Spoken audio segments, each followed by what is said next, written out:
Imagine a world without computers, a world where humanity's knowledge is no longer at your fingertips, a world where a tool that you use every day just no longer exists, a world where you wouldn't be watching this video right here, right now.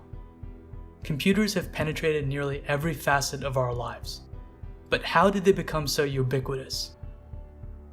This is the history of the computer.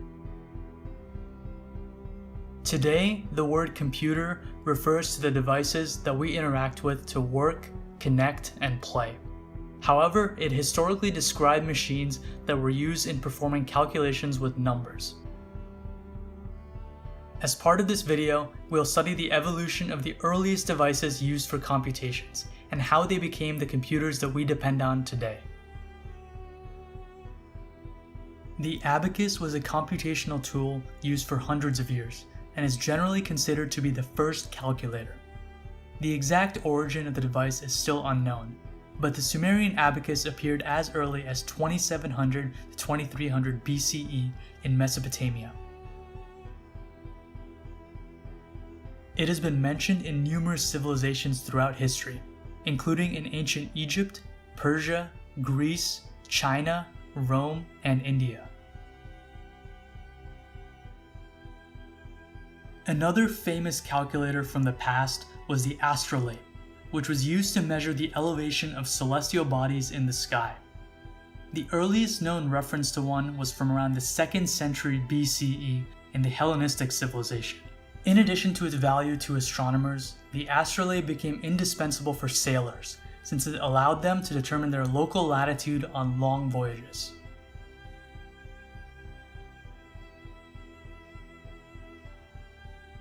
One defining quality of modern computers that separates them from simple calculators is the fact that they can be programmed.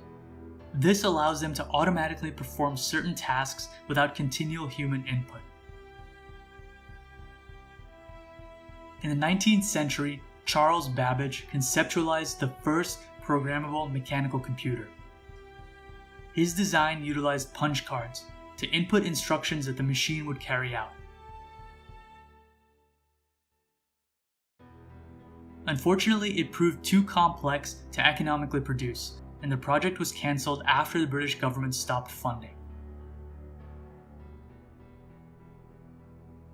The early 20th century saw analog computers develop further, as they were put to work to solve complex mathematical problems.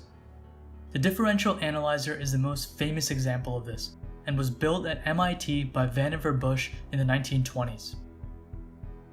Bush later became involved in the Manhattan Project to produce nuclear weapons, and even inspired the invention of the World Wide Web, nearly 50 years before its creation. World War II led to a strong leap in computer technology, as nations tried to gain the upper hand over their adversaries. Computers were primarily built to calculate firing tables, to improve artillery accuracy, and to break enemy code to gain valuable intelligence. The first large-scale digital computer was built by Howard Aiken in 1944 at Harvard University. It was one of the first machines that used electrical switches to store numbers. When the switch was off, it stored 0, and while on, it stored the number 1. Modern computers follow this same binary principle. This time period also saw the rise of vacuum tubes, which offered much faster performance than traditional relay switches. The most famous vacuum tube computer, and one considered to be the predecessor of modern machines, was the ENIAC, invented by John Mauchly and J. Presper Eckert.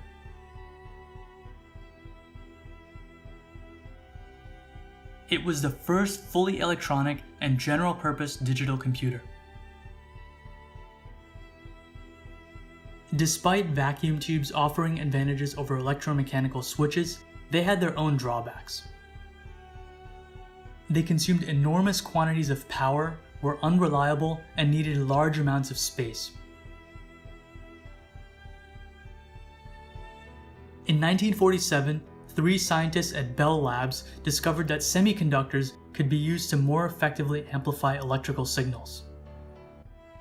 This led to the creation of the transistor, which paved the way for modern computing. Transistors were much smaller than vacuum tubes, used no power unless in operation, and were extremely reliable. William Shockley, one of the inventors of the transistor, continued refining it and founded a company in Palo Alto, California. This would foreshadow Silicon Valley's development into the global hub of computing over the next few decades. In the late 1950s, 2 teams independently built the integrated circuit, a collection of transistors and other components that can be manufactured on a large scale. This was a major breakthrough that led to computers shrinking throughout the 1960s. In 1968, the general-purpose microprocessor was invented, and was the first example of a computer existing on a single chip.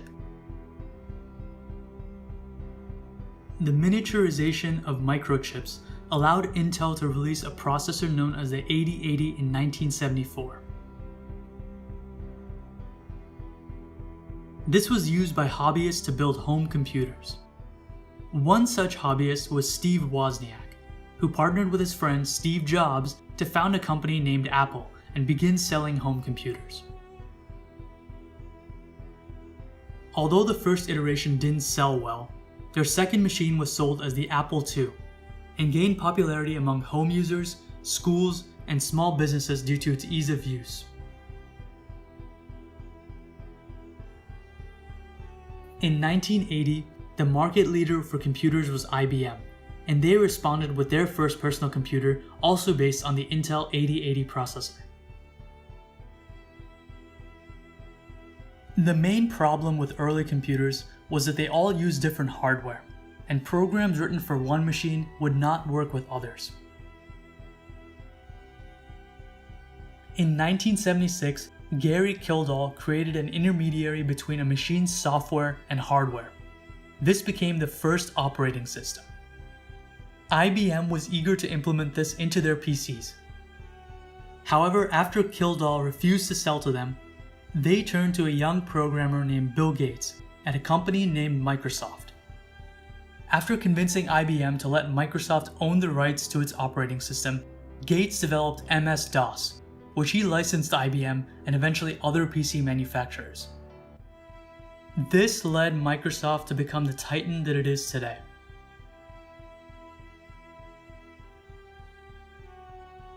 At Apple, Steve Jobs was determined to make computers easier to use.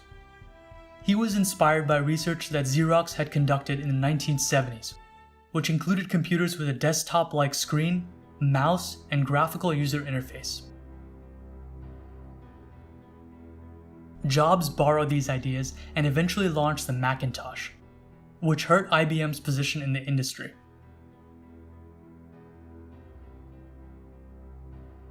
These features were eventually implemented by Bill Gates into Windows, which led to a copyright lawsuit in the late 1980s. Microsoft eventually prevailed, and Windows became the dominant operating system for home personal computers, where it remains to this day. The 1980s and beyond have seen computers find numerous new applications. They appeared in watches, cars, cell phones, airplanes. They became portable and ever-present. Today, computers are everywhere, and yet the future remains even more promising. Quantum computers can signal a paradigm shift as humanity can tackle complex problems that today's machines cannot solve. A move away from silicon may reignite the pace of transistor development. Computers will be crucial for us in reaching out into space and exploring the stars. They may have humble beginnings, but no matter what challenges humanity faces, the descendants of that abacus from Mesopotamia will always be alongside us. Thanks for watching, and I hope you enjoyed the video. Feel free to drop a like or leave a comment down below, and make suggestions for any future videos. I'll be trying to get back into making these. So thanks again, and I'll see everyone next time.